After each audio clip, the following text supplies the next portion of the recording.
you go. We have to take the thumbnail first. I can't see the thing. You're not supposed to be looking at that. You're supposed to be looking right there. Oh. See? You're looking at the thing, aren't you? No, I'm looking at it. Hi everyone, it's Hermione, and today I have a special guest. This is Ben, and Ben is my boyfriend, and he's from America, and as you can probably tell, I am not. Hey everybody. So today we're going to be talking about a little bit about how we met and long distance relationship, and I asked you guys in one of my previous videos to leave us some questions about long distance relationship, and we're going to answer those. So thank you guys so much for leaving those, and we will get to those at the end. That's good. So you did good. I was like, hey guys. Hey guys! So I thought we would talk about how we first met. Wanna tell a story? That's a little bit of a long story. It all started back when we both worked for Water Country in 2014. And I was on a J1 working visa in America, in Virginia. And long story short, she was working merchandise. She was a cabana girl. We had cabanas in the park, and she ran those. And I was a lifeguard. And one day I was coming back from my break, and my manager Chris, he comes up to me and says, Ben, there's this cabana girl, and I don't know how to talk to her. And I was like, Chris, I'll show you how to do it. And I was like, it's easy. So I went up and I saw her, and about the first thing I thought about her was I thought she was really pretty. And then the second thing was she was really British. Just a little bit. That's when we first met, and then everything happened after that, and here I am. And then by the end of the summer, we were like, I kind of want to continue doing this. We arranged for Ben to come visit me in England at Christmas time, and that was a whole year ago, and now he's here for a second time. So that's pretty cool. It's hard to keep me away. Yeah. Aww. So since we met and then Ben came to visit me for a month, we've traveled around Europe together. We're going to do that again in the next few weeks. And in 2015, in the summer of 2015, I also went and did the same work placement, and I pretty much stayed with Ben for the whole summer for 3 months. She stayed at my house. We went to work together every morning. We worked in the same zone doing the same lifeguarding job. She was a lifeguard this time around, so it was a lot more easier to see her a lot more. So we have a few tips about long distance relationships that we think would be beneficial if you're in a long distance relationship or you're thinking about getting yourself into a long distance relationship. So we put together a few of our tips because we've been doing this for 1.5 years, which is a really long time. And this is what we got. So the first one is trust, which is really important in a relationship. Any relationship. In any relationship, trust is one of the most important things. And I think we put trust up there with the most important values that we have. I don't think I've ever lied to her. Not yet. I don't think she's lied to me. She hasn't. And definitely makes it a lot more happier together. And it's just really important to know where the other person is and what they're doing, and being able to trust them really helps with that. But also with trust comes not checking each other's Facebook accounts, checking each other's Snapchat, stuff like that, which I know is really difficult when you live really far away. But if you have their password, don't use it. That's just showing that you trust each other, and I think that's really important in a long distance relationship. It gives us our sort of space, our own little area, and we stay out of it. And then we share what we want to share with each other. Plus it also helps knowing that neither of us like going out drinking and partying a lot. That helps as well, knowing that you have similar lifestyles. If you have very different lifestyles, it can get really complicated. So the next tip is communication, which really kind of rolls on from trust, because you need to have communication to have trust in place. And communication is really important when you live so far away. You need to be able to text quite frequently. I'm one that's bad at replying to texts. I'm pretty bad at that. As I'm sure some of my friends and family definitely know, I'm really bad at getting the response back at a normal time. We're kind of similar because I would rather send a really long text and not as many throughout the day, whereas we have friends who are also in long distance relationships who met the same way, and they kind of just send really short, quick messages back and forth, whereas we both very different. So I think it's important to kind of be on the same wavelength and establish the kind of communication that you want to have in your long distance relationship. I mean, with my school and everything, it's understandable that I can't reply You have time to play Clash of Clans. You have time to text me. What I try to do is, when I have time between classes or something like that, when I'm walking from class to class, or I'm having lunch or something, I'll try to reply Yeah. to his text. That's when that trust comes in, where you know that, okay, they have a busy day.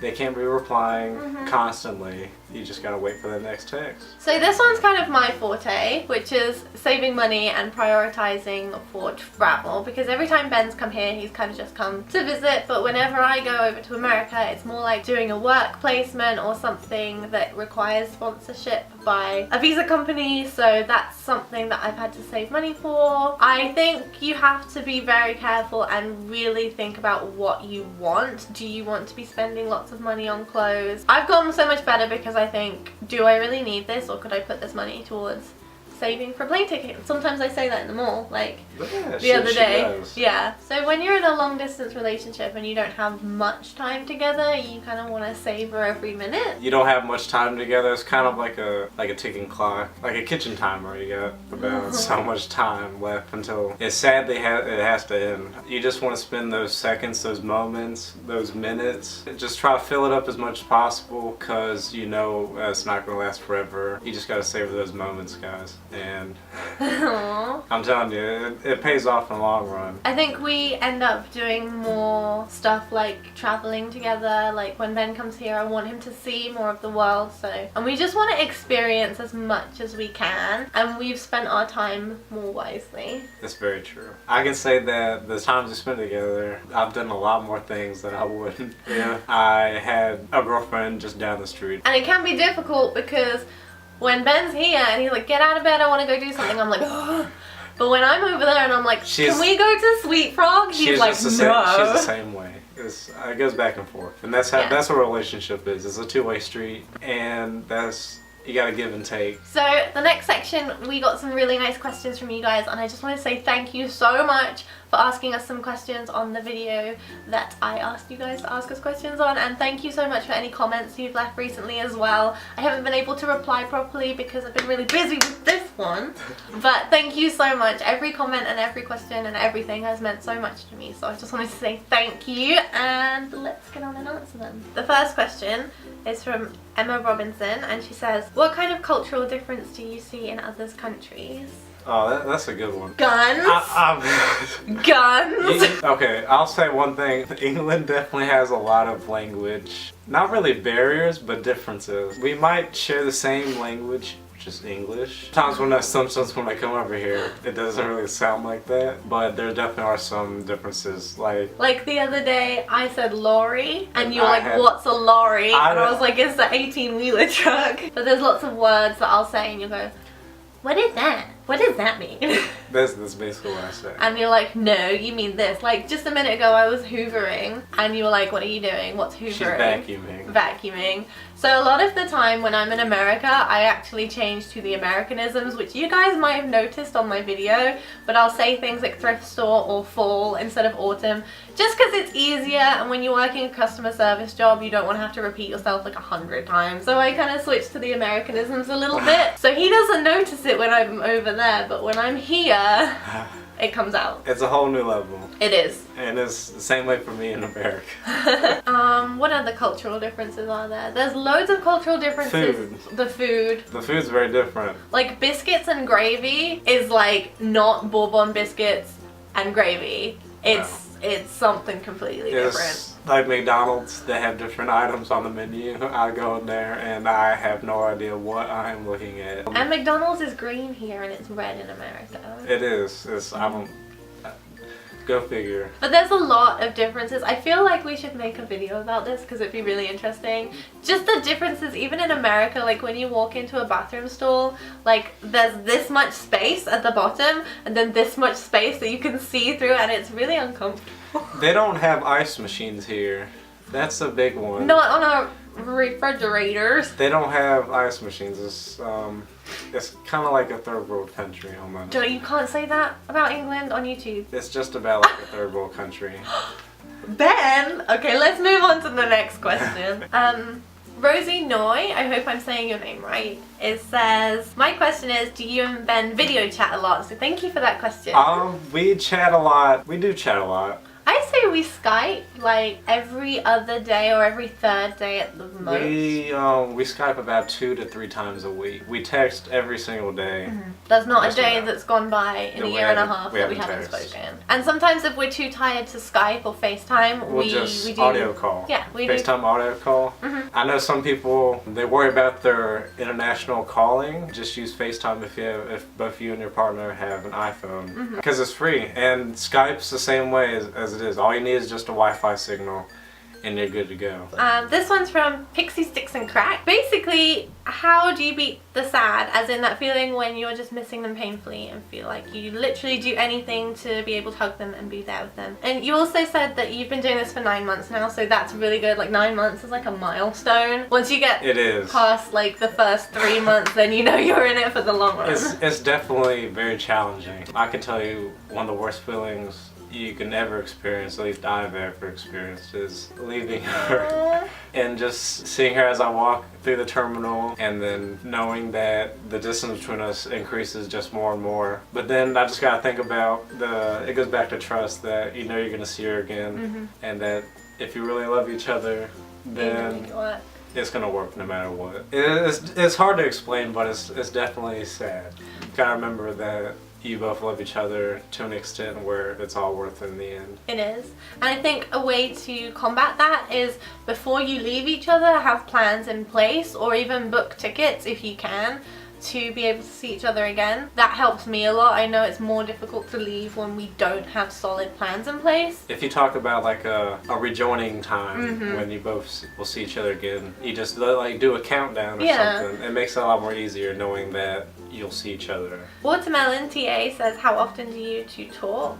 I think we kind of covered this, but thank you. We talk a lot. We do talk a lot every day. If we don't talk by voice, we talk by text every single day. Waiting in a Waterfall says, 3 questions. Okay, first is, how often do you talk, and when is your preferred way to talk to each other? Pretty much all the time, and Skype. The second is, if you guys plan on moving in together, if so, who would move where? And third is, do you think fighting differs in long distance relationships? Those last 2 are really good. Those are pretty good. The moving one. You can answer that one. We've kind of talked about this a little bit. I mean, we are in a long distance relationship.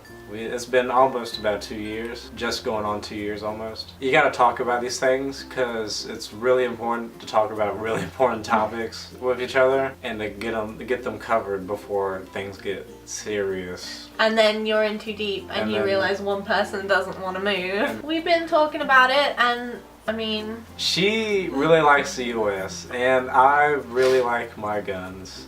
It's sounding more like the US because she doesn't like the UK. Well, I, on the other hand, I do. I do like our free healthcare in the UK, and I love my family and my friends, but the weather here kind of sucks. And I think the US is kind of cool. There's loads of opportunities. You can go anywhere, you can do anything. It's something we'll be thinking about in the future. It's not something that's set in stone, but it's something that's worth talking about. It's gonna happen one day. We'll be together. Yeah. Oh yeah. The difference between fighting in a long distance relationship. We don't really fight. We don't really fight. We get on each other's nerves. Oh yeah. When you fight in a long distance relationship, a long distance relationship feels really delicate, even though it's not, because it's actually very strong. Yeah. But because it feels delicate, you want to make sure like you don't fight and none of that kind of stuff happens, so you do your best. 2 more questions. So, Old Cinderella Story, thank you for your questions, says, how many times through the year do you see each other and how do you deal with the distance?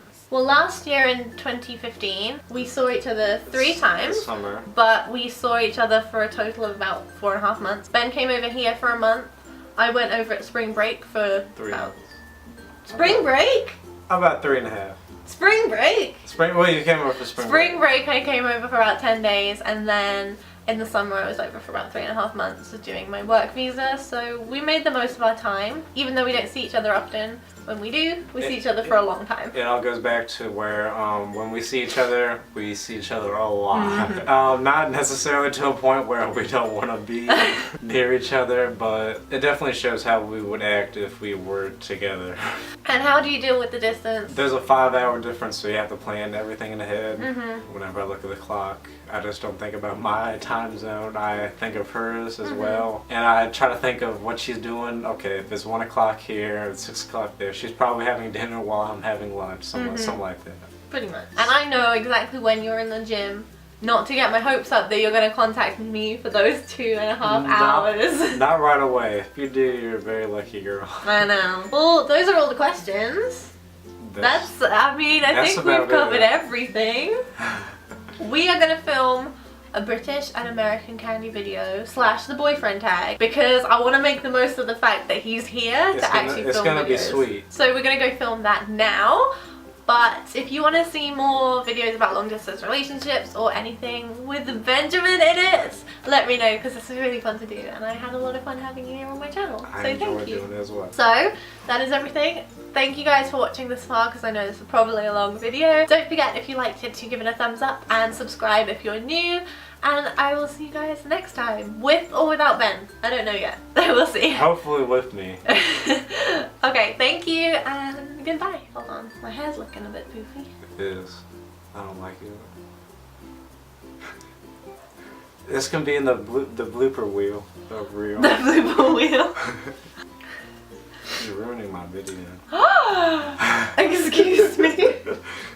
Your special other. Your ball and chain, as I like to put it.